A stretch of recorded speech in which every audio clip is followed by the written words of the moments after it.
Welcome to the deep dive. Today we're taking a closer look at something new for English learners. It's called Listen Up with InEnglish. We've gone through their welcome guide pretty thoroughly, and our mission really is to pull out the most valuable bits for you. What makes it tick, who's it actually for, and how can you best use it? We're going to unpack all that. Yeah, it's interesting because at its core, it really tackles that big challenge in language learning. Yeah. Consistency. Lots of tools say practice daily, but this one, listen up. It seems built to make that daily thing feel, well, almost easy and rewarding, which is, how you build real habits for learning and getting that confidence up. That focus on consistency really does sound like a potential game changer, and it connects directly to what Jose Juan, the director, envisions for Listen Up with InEnglish. He's very clear.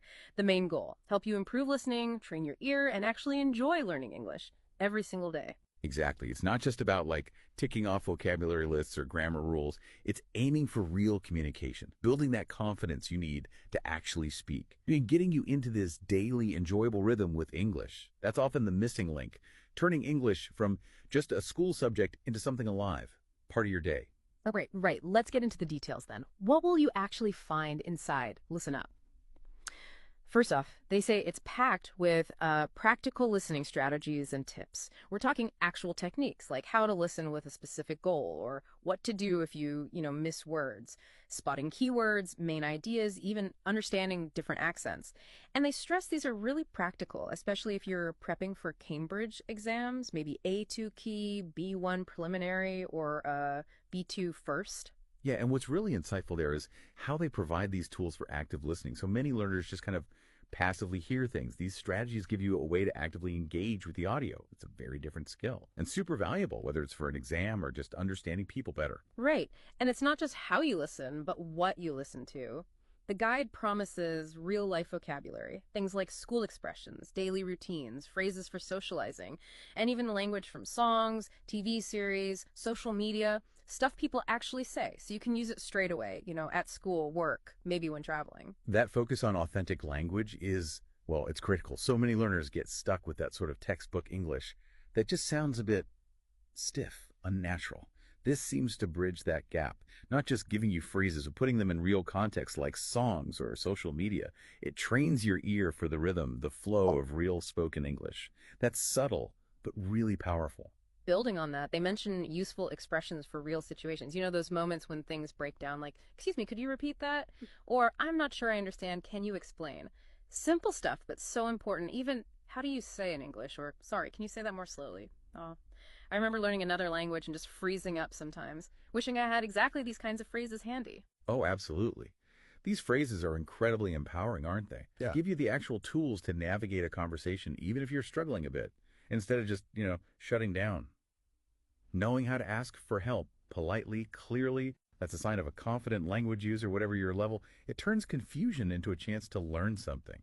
Connect. And it's not just language mechanics. The guide also highlights engaging cultural topics. This really jumped out at me. Imagine looking into things like, what exactly is a gap year? Or, this one I liked, why do people in the UK drink so much tea? I'm curious about that myself. They also mention looking at differences, like school in Mexico versus the US, or what teenagers do in summer in Canada or Australia. It's so true that understanding these cultural bits really adds another layer to language learning. Language isn't just floating words, right? It's embedded in culture. These topics give you the why behind some expressions, the mindset. It leads to a much deeper understanding than just a dictionary definition can give you. Real comprehension. And for anyone who likes a little test, they have many listening challenges. These sound like short, Cambridge-style exercises. You might hear a quick story or an announcement, maybe a conversation. Then you answer a couple of questions, just like in the exams. Mm-hmm. And what's clever there is the daily exposure. It's practice in bite-sized chunks, so it mirrors the real test conditions, but doesn't feel like this huge, overwhelming task. You build familiarity, maybe get a bit quicker over time. It makes the actual test day feel less intimidating. Lastly, and this adds a nice touch, there's the focus on stories, student experiences, and motivation. Apparently you'll hear from real students, success stories, tips from people who pass their exams, and just general encouragement, to keep at it, don't give up. And that's such a vital piece, the psychological side of learning. Knowing others have been where you are, faced similar hurdles, and got through it. That's huge for motivation. It kind of builds that belief, okay, maybe I can do this too, and fosters a bit of a community feeling around the whole journey. Okay, so we know what's in it. How should you actually use this thing effectively? The first big piece of advice seems to be make it a daily habit. Simple as that. They suggest fitting it into your routine, getting ready, your commute, gym time, just relaxing. And here's a key tip. Try listening without reading first. Focus just on the sounds. You can always hit replay if you need to. Right. That really emphasizes immersion. Even if it's just for a few minutes, our brains are pretty amazing at picking up patterns, and hearing the sounds consistently without the text is a crutch. It trains your ear more effectively. You start building a more intuitive feel for the language, not just processing it through reading. Then there's this tip which sounds really powerful. Repeat and speak. Hear a phrase you like. Pause. Say it out loud. They point out this simple step helps your pronunciation, your fluency. And they say, don't be shy. It's your practice time. Absolutely crucial. Repeating out loud, it engages different neural pathways. It connects what you hear with how you physically produce the sound. That link gets stronger. Plus, you start internalizing the rhythm, the intonation, the music of English, really. Yeah. That moves you beyond just knowing the words on a page. Okay, and here's a really practical strategy. Keep a listening journal. The guide suggests something specific. Note down maybe 3 new words or phrases you heard. Find one sentence you liked, one you actually want to try using yourself, and then just one quick reflection like, hey, I understood more today than yesterday, or something similar. The idea is do this daily, and you'll see real progress. I really like this one. What's so effective here is the active engagement it demands.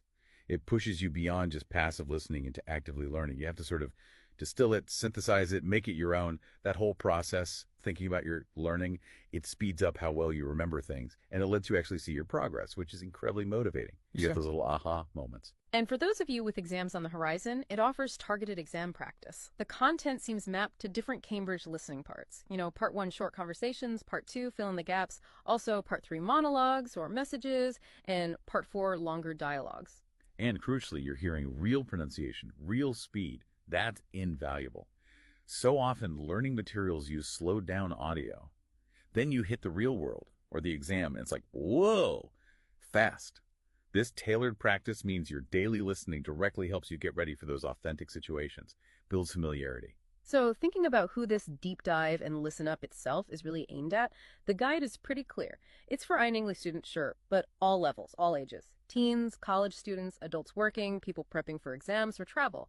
And especially maybe busy people who just want those short, effective bursts of English practice. Yeah, it seems remarkably broad for something that also feels quite focused. They even mention parents maybe wanting to understand what their kids are learning. Really, it sounds like it's for pretty much anyone who just wants to get more real English into their ears. Yeah. Every day, it's about making it part of life. Right. So if we boil this all down, our main takeaway from looking into this is it's how that small, consistent, daily effort, maybe just 5 or 10 minutes with something like Listen Up, could genuinely start to shift things in your English journey. It's all about building that sustainable habit, isn't it? Exactly. And it's so important to remember, not understanding every single word. That's completely normal. It's part of the process, especially when you're training your ear. The key thing is to notice and, celebrate every little bit of progress you make, however small it feels. Those small steps really do build up into big improvements in fluency and, importantly, confidence. So here's something for you, our listener, to think about. How could taking just one of these strategies we talked about today, maybe starting that listening journal, or just committing to repeating one phrase out loud each day, how could that immediately start to unlock a bit more confidence, a bit more fluency for you? Maybe give it a try. And if you're curious about what Listen Up with InEnglish is doing next, their upcoming episode is apparently going to dive into 5 specific, practical strategies to help anyone understand spoken English better, building right on what we've touched on today.